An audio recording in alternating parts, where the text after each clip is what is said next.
para falar sobre as repercussões ainda da reunião entre Lula e Donald Trump, especialmente dentre os setores afetados pelo tarifaço. Eu converso agora com Luiz Roberto Saldanha, vice-presidente da Associação Brasileira de Cafés Especiais. Tudo bem, Luiz? Bem-vindo aqui no CNN Money e boa tarde para você. Boa tarde, Muriel. Muito obrigado. É um prazer poder estar aqui com vocês. Prazer é nosso em te receber. A gente viu como é que estão os mercados nesse momento, muito na expectativa aí sobre o que vai acontecer depois desse encontro, se vai ser possível avançar realmente com o cronograma. Eu gostaria muito de saber a percepção de vocês nesse momento, diante do que a gente tem pelo menos até agora, né, que já é um avanço nas negociações. Exato, Muriel. Como você bem colocou, acredito que estejamos todos bastante otimistas. Eu acho que nós mudamos de fase, entramos agora numa fase de diálogos, de conversação. O que já saiu de concreto dessa primeira reunião, já houve uma reunião do grupo técnico discutindo e propôs uma agenda. Vocês anunciaram agora há pouco essa possibilidade já de um grupo estar indo para Washington na próxima semana.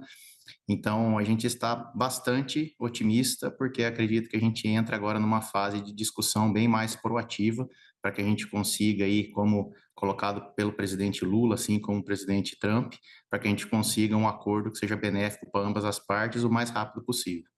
Perfeito. Eu até aproveito para perguntar como é que estava o cenário antes para a gente relembrar um pouquinho, porque de setembro para cá, depois que existiu aquele encontro entre Donald Trump e o Lula nas Nações Unidas, muita coisa mudou, né? Vocês estavam realmente sem esperança antes da gente ter esse avanço ou vocês ainda tinham aquela esperança lá no fundo?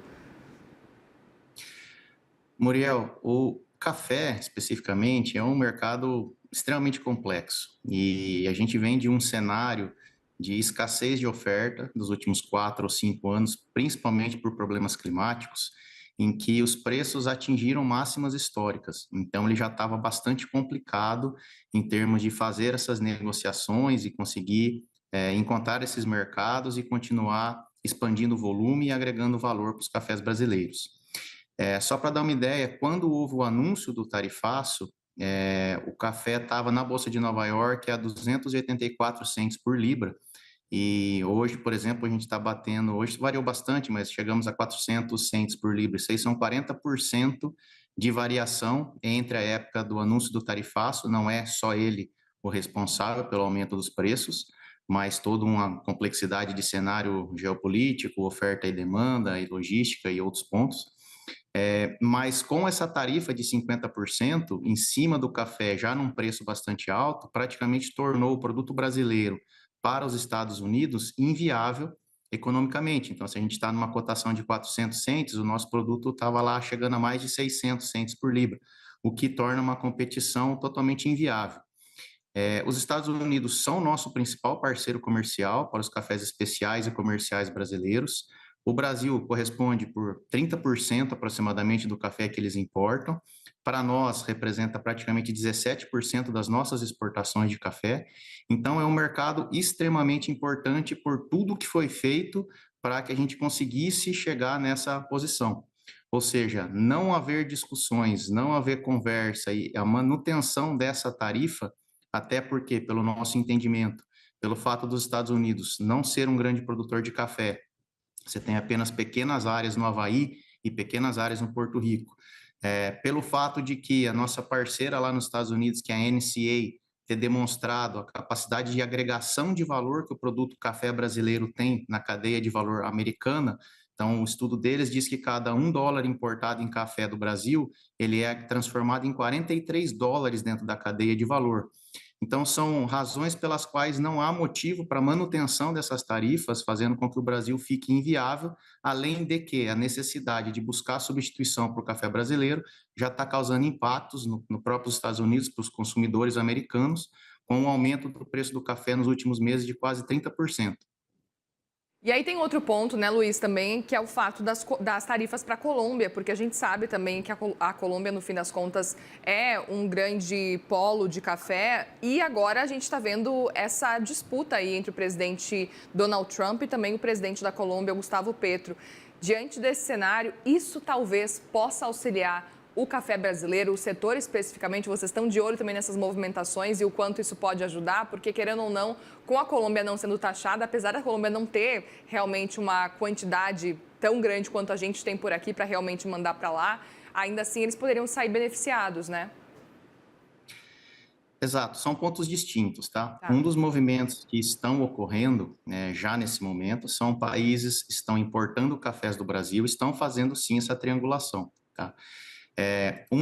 Dos pontos que teoricamente nos protege é que as características sensoriais dos nossos cafés, elas são diferentes de outras origens. Então, o Brasil ele se caracteriza prioritariamente pelo corpo que tem os cafés brasileiros, pela doçura que tem os cafés brasileiros, e isso conquistou e fez parte de blends na maioria dos países consumidores do mundo. Qual é o grande risco?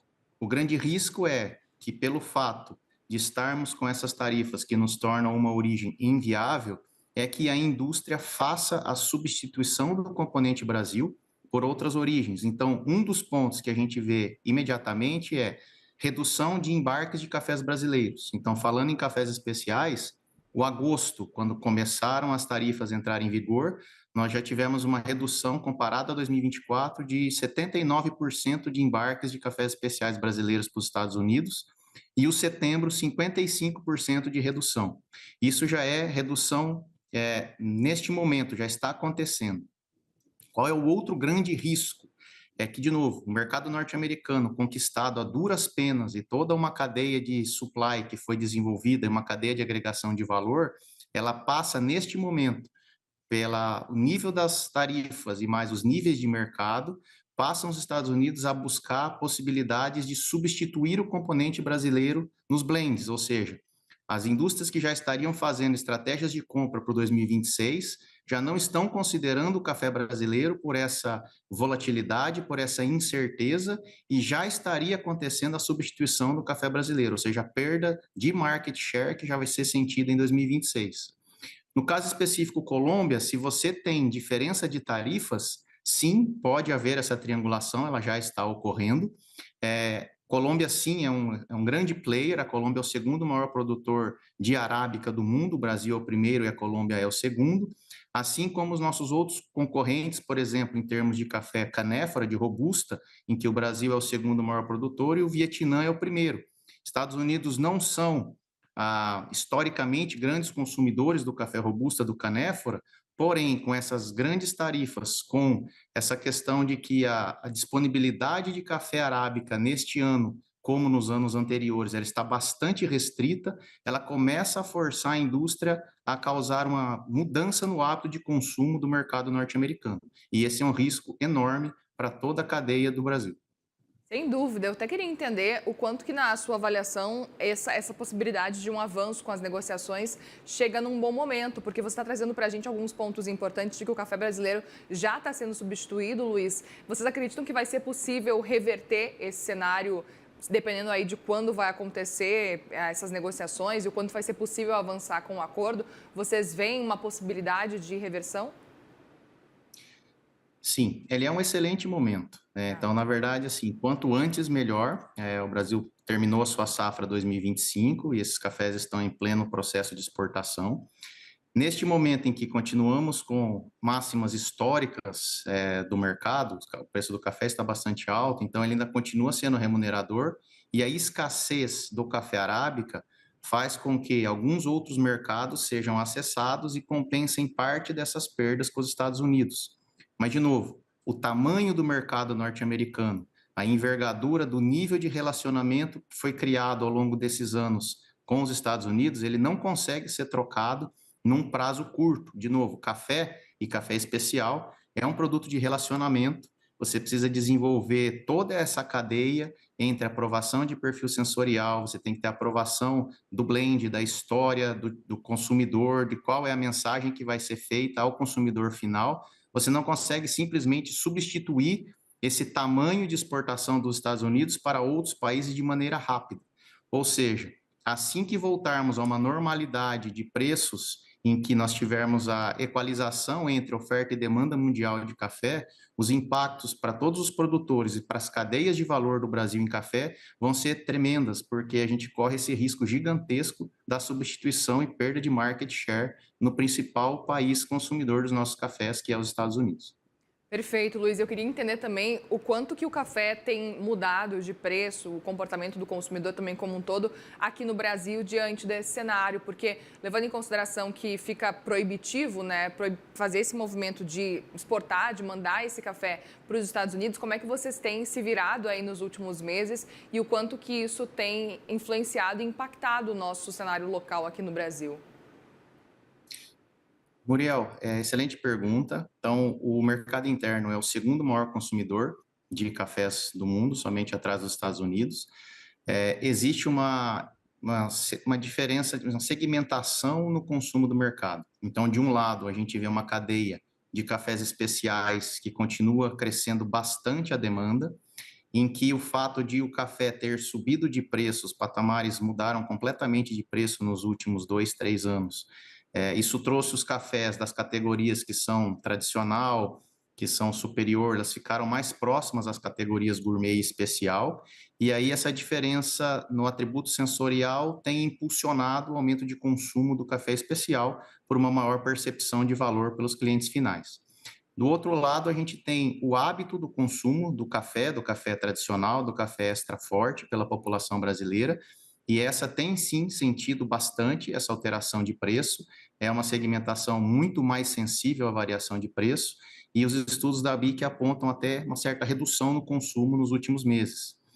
A indústria está se readaptando, os consumidores estão readaptando, mas a projeção é de que se nós tivermos uma reequalização de oferta e demanda, se nós tivermos a normalização da questão do tarifaço, o café vindo para um produto de isenção dentro da lista, possivelmente a gente deva ter um ajuste dessas cotações e a gente possa ter uma redução desses preços também para o mercado interno a médio e longo prazo, de novo, considerando que o café é uma commodity extremamente complexa a formação de preço no mercado global. Sem dúvida. Eu aproveito para perguntar para vocês, na verdade, se vocês têm olhado para outros mercados, se vocês conseguiram, ao longo desses meses, olhar para segundas opções, talvez planos B, C, levando em consideração aí esse cenário dos Estados Unidos, ainda que a gente imagine que deve ser muito difícil substituir os Estados Unidos. Sempre. O Brasil, com seus empreendedores, vamos falar primeiramente do segmento dos cafés especiais, o nosso trabalho é sempre divulgar a qualidade dos cafés brasileiros, as histórias que carregam esses cafés especiais e todas essas transformações que por onde o café especial brasileiro passa, ele toca. O Brasil é um exemplo a ser seguido em termos de sustentabilidade, o que a gente faz em boas práticas de produção aliadas ao nosso Código Florestal e ao nosso Código Trabalhista. O Brasil tem um processo de rastreabilidade bastante robusto, além da qualidade do café brasileiro. Muitas oportunidades têm sido abertas e buscadas, e um grande exemplo é esse próprio evento onde estava o presidente Lula com a sua delegação. O Sudeste Asiático é um dos mercados que tem um potencial de crescimento gigantesco. Hoje, essa porção geográfica ela tem uma população de quase 700 milhões de habitantes, tem um crescimento econômico pujante, e esse Sudeste Asiático é um desses mercados que tem sido um novo destino para esses cafés especiais brasileiros, por toda a experiência que esses produtos podem estar impactando e causando. Então, cresce sim a Europa, cresce a Ásia de uma maneira geral, a própria Oceania é um grande consumidor dos cafés brasileiros, de novo, sem tirar o peso, a importância do mercado norte-americano, que sempre será extremamente importante para os nossos cafés. Perfeito. Vocês estão em contato também com o governo federal ou então talvez com os secretários, com os ministros? Como é que vocês têm feito aí esse diálogo realmente para entender quais os próximos passos e até para colocar as reivindicações por parte do setor? Exato.